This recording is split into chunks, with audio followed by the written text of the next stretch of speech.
Hello there, welcome to my channel. My name is Muqaddas and I wanted to do this video for a long time. I'm really sorry for the quality of this video because I don't have camera, I don't have phone, so I'm recording from somebody else's laptop. So we're going live and we're going to talk about admission to UNIST. And there were a lot of people commenting on my videos about how to apply, and there are many questions about UNIST. So in this video, we're going to discuss them. And then I'm going to actually go through the UNIST website and see how the application process going to be this year, because here's the thing. An application has been open for fall of 2020 already, and the deadline is February 13th. So let's start. For this, you need to open your computer and go to UNIST Admission. So in Google or whatever, you just need to write down UNIST Admission, and then check the one with UNIST Admission Guide. So here you will see just UNIST and then 2020 Fall Undergraduate Admission Guidelines for International Students. So this is what we need, and we're going to click on that. And if you're a graduate student, so you should go to another web page. But for now, we're talking about undergraduate students because I know some people who are going to apply for undergraduate degree to UNIST. So let's see. Before I talk about the admission, I will talk about myself. So in my previous video about living in Korea, I talked that I study in UNIST. So this is my my last semester. Like 2020 spring is my last semester. I have last semester, and what else?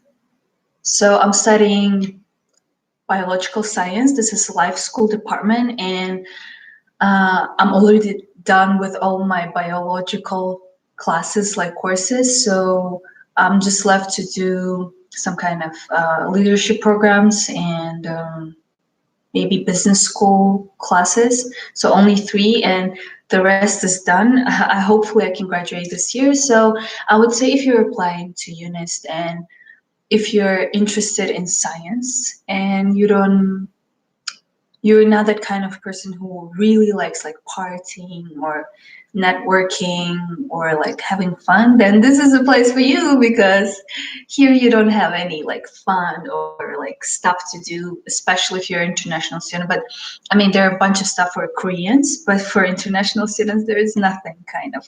And I don't know why I stayed here for 4 years. Usually if I don't like something I just go, but in my previous video I said that I love Korea, so that's why I stayed here, not because of UNIST, just because I liked Korea. So just giving you a tip, if you are not into science and you like partying and stuff, this is not a place for you. So let's begin. Online application has started in January 7th, and it's going to end on February 13th, Thursday. So please don't forget.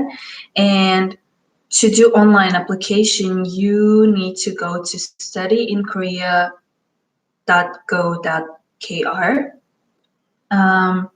And then you should also submit all the documents by February 13th by mail, or just visit UNIST. So we're going to discuss what kind of documents and what you need. And then the evaluation and interviews are going to be around March, from March 16th to March 27th. So here's the thing. There are 3 kind of admission criteria. Like, one is you're accepted, so there's no interview, nothing. So you're just accepted. And then if they have some extra questions to kind of decide if they want you in UNIST, they will make a call, like an interview. And then the 3rd one is rejection. So if you get a interview call, that means they want you to be in UNIST, but they are not sure, so they will ask some questions. So be ready for March. And then the announcement of results are going to be in April 21st through UNIST website. Yep. And then you're going to start studying in UNIST from, hopefully, from, I think, August 31st, if I'm not wrong. So usually it's Monday, last week of August, Monday. All right, admission. So applicants who have completed elementary, middle, and high school or have attained equivalent level of education should fulfill one of the following by the beginning of semester for the fall.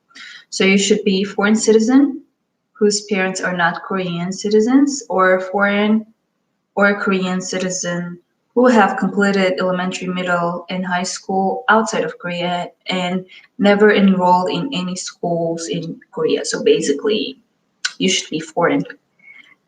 And let's talk about some schools that UNIST has. So basically, there are two schools, business and engineering. And then for engineering, we have 1, 2, 3, 4, 5, 6, 7, 8, 9. 9 schools for engineering and not schools, 9 departments for engineering and 1 department for business, and all the departments have tracks. So I am in life science, which is engineering, and life science has two tracks, biomedical engineering and biological sciences. So mine is biological sciences, and my second track is management.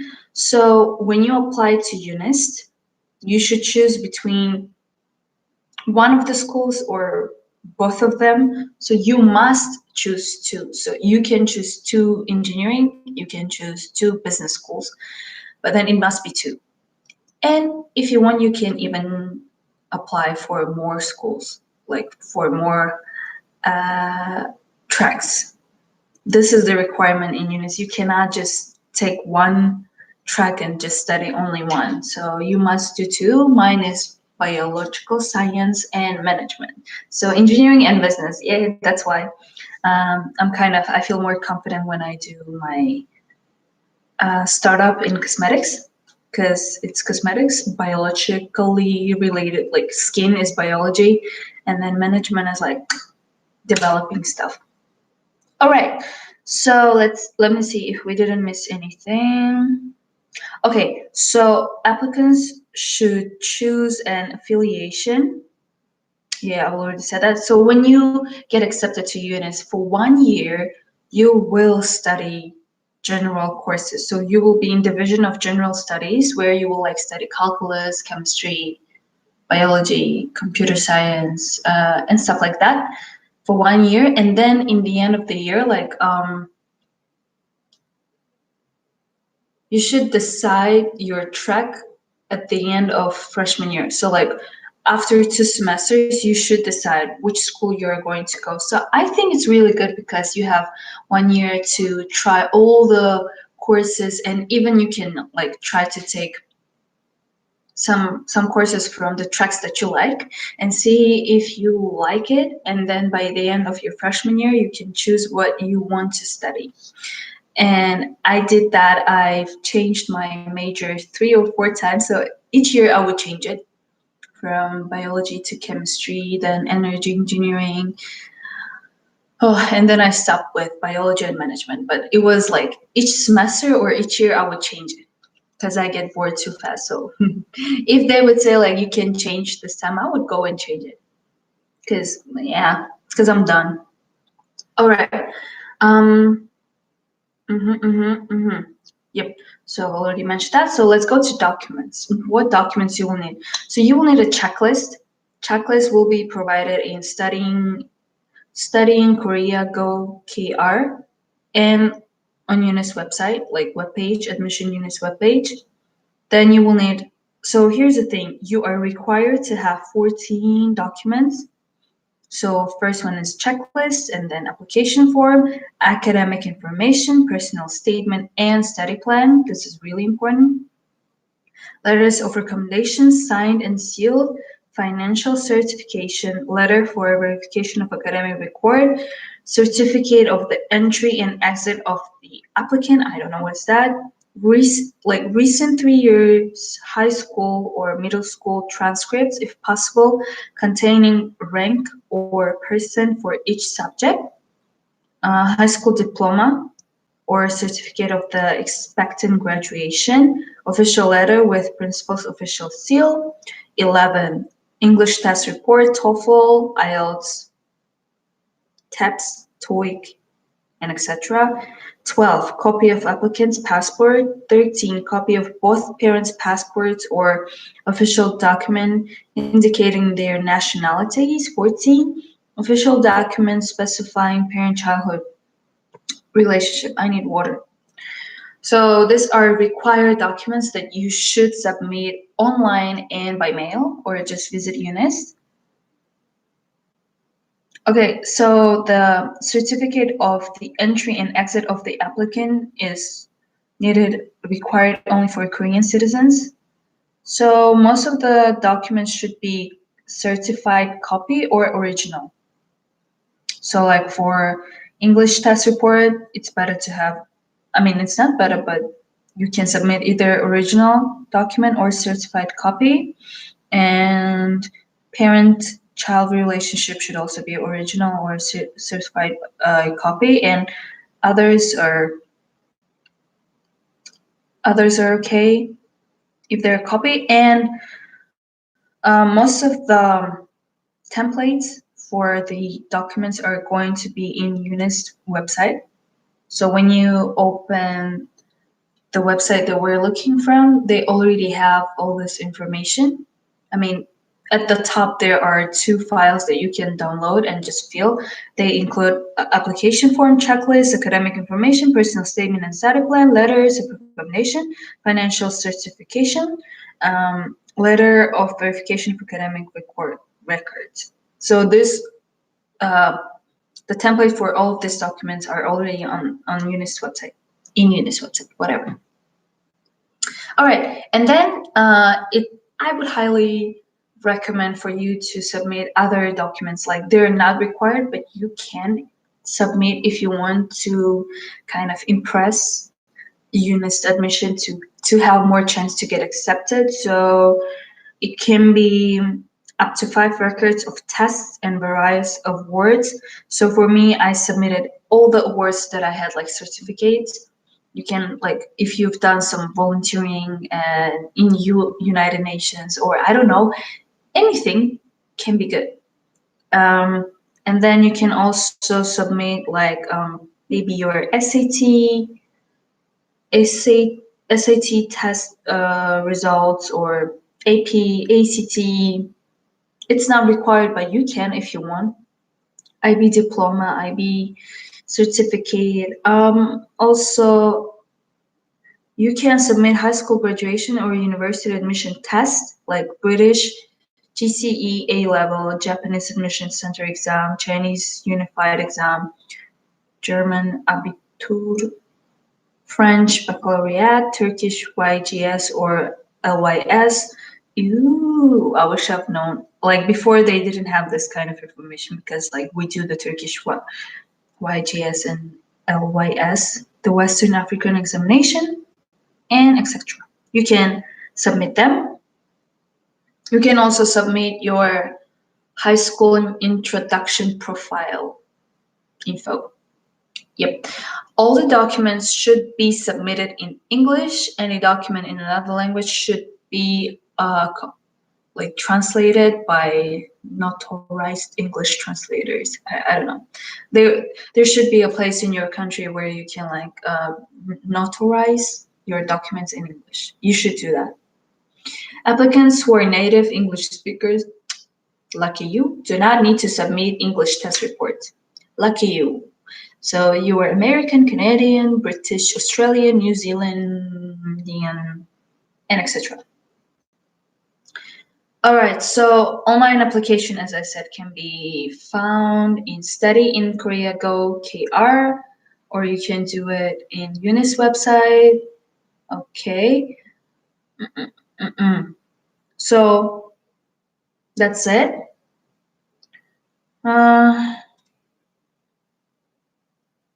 Okay, so we're done with all the required documents and stuff like that. And let's see the questions that some of you have asked on YouTube and even on my Instagram. So can you tell me any ways to contact the faculty? They said everyone admitted will get the scholarship, but do all the students get stipend per month? Please reply when you're free. Hey, so this one was sent by Anna Chandem. I'm sorry if I'm pronouncing it wrong on my YouTube. So I have no idea what faculty she's talking about, but let's see.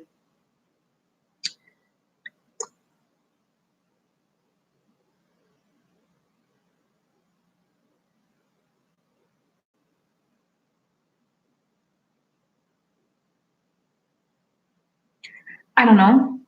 I don't know any email of admission office, but when I find it, I will write down in description box. But I think all the students who are accepted get the full tuition because the UNIST is kind of financed by the government. I'm not sure. So, and I think all students who are accepted get the stipend, like monthly stipend, but there are some students who are pretty smart and have like some kind of medals from Olympiads. They get more money. So if you have that, that's good for you. And if you don't have that, I think you will get around like 150 like 150,000 Korean wons, which is around $150 per month.